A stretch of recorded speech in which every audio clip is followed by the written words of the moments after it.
Good morning दोस्तों, आपका स्वागत है पहलवान गुरुदीन ग्रुप ऑफ कॉलेज के यूट्यूब चैनल पर। मैं रमाकांत सिंह, समाजशास्त्र प्रवक्ता, पहलवान गुरुदीन विधि महाविद्यालय पनाई ललितपुर से मैं एक बार फिर समाजशास्त्र का एक नया वीडियो लेकर उपस्थित हुआ हूं। मेरे वीडियो को लाइक, शेयर, कमेंट्स जरूर करें और चैनल को सब्सक्राइब करें, बेल आइकन दबाएं ताकि आपको नए वीडियो की नोटिफिकेशन मिल सके। इस वीडियो में आज का टॉपिक है जाने सामाजिक अनुसंधान की विभिन्न पद्धतियों पर चर्चा करेंगे। प्रेक्षण विधि। प्रेक्षण विधि सामाजिक विज्ञान, मनोविज्ञान एवं सांख्यिकी आदि के क्षेत्र में उपयोग में लाई जाने वाली विधि है। इनमें से एक नमूने का अध्ययन करके उस पर पूरी आबादी के विषय में निष्कर्ष निकाला जाता है। इस विधि में लिया गया स्वतंत्र चर अनुसंधानकर्ता के नियंत्रण में नहीं होता है। इसे अप्रेक्षी विधि भी कहते हैं। मनोविज्ञान। मनोविज्ञान वह शैक्षिक व अनुप्रयोगात्मक विद्या है जो प्राणी, मनुष्य, पशु आदि के मानसिक प्रक्रियाओं, अनुभवों तथा व्यक्त व अव्यक्त दोनों प्रकार के व्यवहारों का एक क्रमबद्ध तथा वैज्ञानिक अध्ययन करती है। दूसरे शब्दों में यह कहा जा सकता है कि मनोविज्ञान एक ऐसा विज्ञान है जो क्रमबद्ध रूप से प्रेक्षीय व्यवहार का अध्ययन करता है। प्राणी के भीतर के मानसिक तथा दैहिक प्रक्रियाओं जैसे चिंतन, भाव आदि तथा वातावरण की घटनाओं के साथ उनका संबंध जोड़कर अध्ययन करता है। इस परिप्रेक्ष्य में मनोविज्ञान को व्यवहार तथा मानसिक प्रक्रियाओं के अध्ययन का विज्ञान कहा गया है। व्यवहार में मानव व्यवहार तथा पशु व्यवहार दोनों ही सम्मिलित होते हैं। मानसिक प्रक्रियाओं के अंतर्गत संवेदन, अवधान, प्रत्यक्षण, सीखना, अधिगम, स्मृति, चिंतन आदि आते हैं। मनोविज्ञान अनुभव का विज्ञान है। इसका उद्देश्य चेतनावस्था की प्रक्रिया के तथ्यों का विश्लेषण, उनके परस्पर संबंधों का स्वरूप तथा उन्हें निर्धारित करने वाले नियमों का पता लगाना है। सामाजिक विज्ञान। सामाजिक विज्ञान मानव समाज का अध्ययन करने वाली शैक्षिक विधा है। प्राकृतिक विज्ञानों के अतिरिक्त अन्य विषयों का एक सामूहिक नाम है। सामाजिक विज्ञान है। इसमें नृविज्ञान, पुरातात्विक, अर्थशास्त्र, भूगोल, इतिहास, विधि, भाषा विज्ञान, राजनीति शास्त्र, समाजशास्त्र, अंतर्राष्ट्रीय अध्ययन और संचार आदि विषय सम्मिलित हैं। कभी कभी मनोविज्ञान को भी इसमें शामिल कर लिया जाता है। सांख्यिकी एक ग्राफ जिसमें समान वितरण प्रदर्शित है।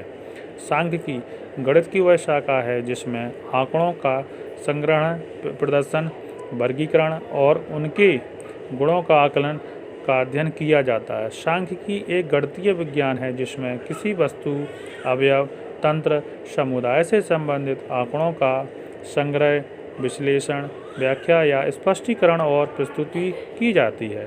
यह विभिन्न क्षेत्रों में लागू है। अकादमिक अनुशासन इसके प्राकृतिक विज्ञान, सामाजिक विज्ञान, मानविकी, सरकार और व्यापार आदि। सांख्यिकीय तरीकों को डेटा के संग्रह के संग्रहण अथवा वर्णन के लिए इस्तेमाल किया जा सकता है। इसे वर्णनात्मक सांख्यिकी कहा जाता है। इसके अतिरिक्त डेटा में पैटर्न को इस तरह के मॉडल किया जा सकता है कि वह निष्कर्षों की और अनिश्चितताओं का कारण बने और फिर इस प्रक्रिया को उस विधि या जिस स्थान या जनसंख्या का अध्ययन किया जा रहा हो उसके बारे में अनुमान लगाने के लिए किया जाता है। इसे अनुमानित सांख्यिकी कहा जाता है। वर्णनात्मक तथा अनुमान सांख्यिकी दोनों में व्यवहारिक सांख्यिकी सम्मिलित है। एक और विधा गणितीय सांख्यिकी जो विषय के सैद्धांतिक आधार से संबंधित रखती है। अपकरण किसी श्रेणी में पदों के विकर्ण को प्रदर्शित करता है जबकि विषमता का संबंध उसकी आकृति की विशेषताओं से होता है। अन्य शब्दों में अपकरण हमें श्रेणी की संरचना के बारे में बताता है जबकि विषमता हमें वक्रिति आकृति के बारे में बताता है। अपकरण हमें श्रेणी के पदों में मानक रूप में स्वीकृत अन्य किसी पद की व्यक्तिगत अंतरों की ओर संकेत करता है।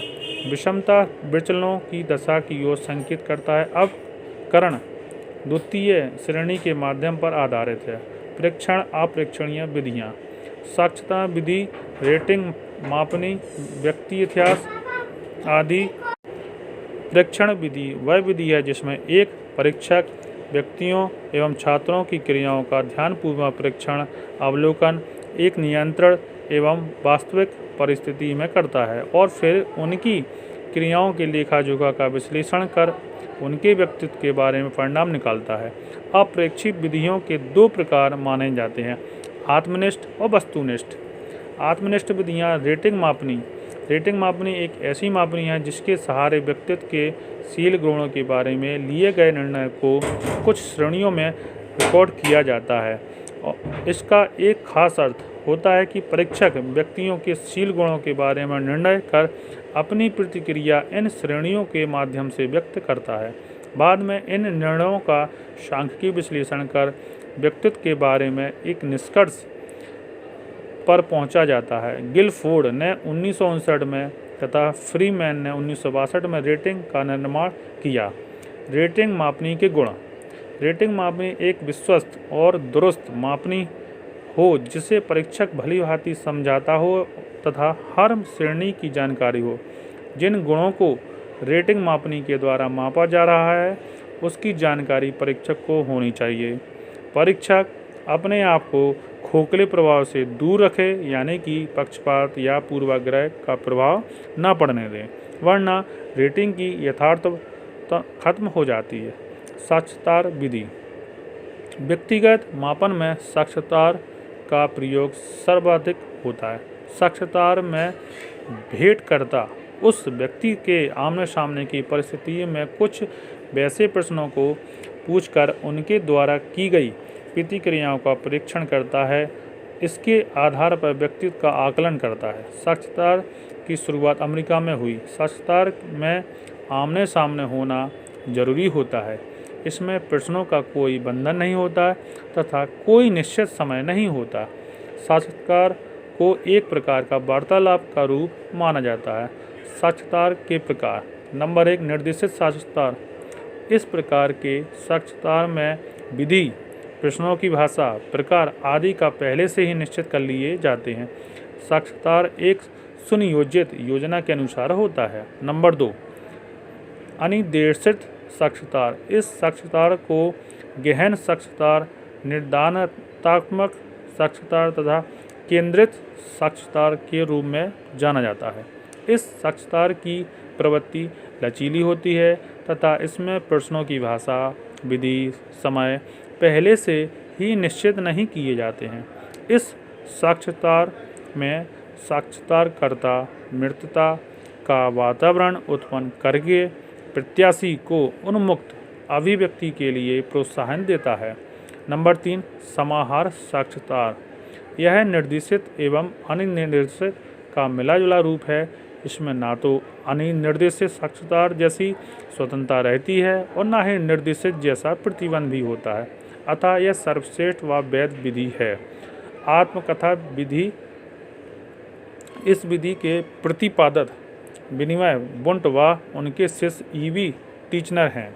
यह प्राचीनतम विधि है तथा यह विधि विज्ञान संबंध नहीं होने के कारण इसका प्रयोग बहुत कम किया गया है। इस विधि में व्यक्ति द्वारा लिखित आत्मकथा के माध्यम उसके व्यक्तित्व का ज्ञान किया जाता है। आत्मकथा अपनी कहानी, अपने भूतकाल तथा वर्तमान काल का ठीक ठाक रिकॉर्ड होता है। व्यक्ति इतिहास विधि। व्यक्ति इतिहास विधि निदानात्मक अध्ययनों की सर्वश्रेष्ठ विधि है। यह विधि असामान्य व सम्मानात्मक बालक के निदान की सर्वश्रेष्ठ विधि है। समायोजित बालकों के अध्ययन में उपयोगी विधि है। इस विधि के अंतर्गत एक सूचना प्रपत्र पर व्यक्ति के इतिहास से संबंधित समस्त जानकारी एकत्रित करके व्यक्तित्व का ज्ञान किया जाता है। यह विधि उपचारात्मक अध्ययन में विशेष लाभदायक है। विशेष समस्या के कारण को जानना निदान कहलाता है, जो कि मनोविज्ञान की सहायता से किया जाता है, तथा कारण को दूर करना उपचार कहलाता है, जो कि शिक्षा की सहायता से ही किया जाता है। बिना निदान के उपचार संभव नहीं है। प्रश्नावली विधि। इस विधि के प्राचीन प्रवर्तक सुकरात्मक शिक्षा में इस विधि के प्रवर्तक वुडवर्थ हैं। मनोविज्ञान में इसके जन्मदाता स्टैनली हॉल हैं। इसमें प्रश्नों के माध्यम से व्यक्तित्व का निर्धारण किया जाता है। प्रश्नावली विधि 4 प्रकार की होती है। नंबर 1 प्रतिबंधित सीमित प्रश्नावली। नंबर 2 खुली या मुक्त प्रश्नावली। नंबर 3 चित्रित प्रश्नावली। नंबर 4 मिश्रित प्रश्नावली। बस आज का व्याख्यान यहीं समाप्त किया जाता है। धन्यवाद।